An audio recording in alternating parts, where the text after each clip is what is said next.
yetim çocukları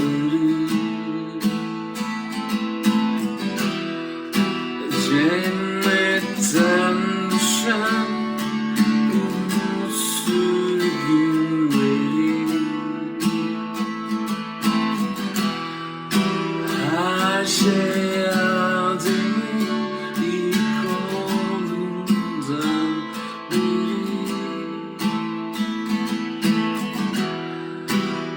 az çok eskisi gibi.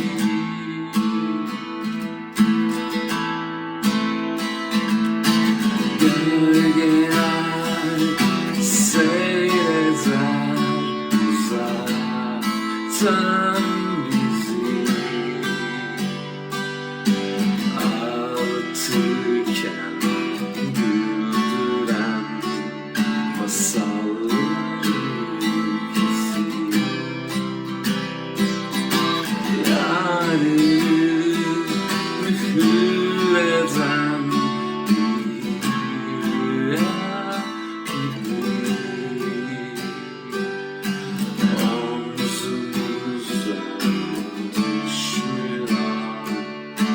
geçmişin yükü.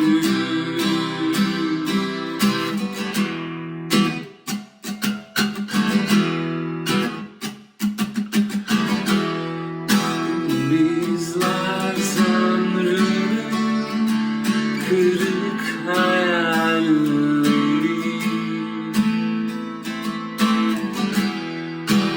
devri dünyanın kader mahkumları,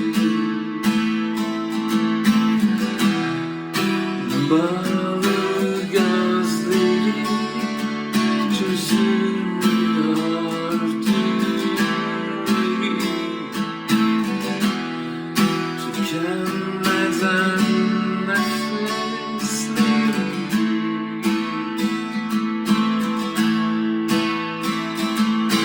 Gölgeler seyreder uzaktan bizi, ağlatırken güldüren masallar ülkesi.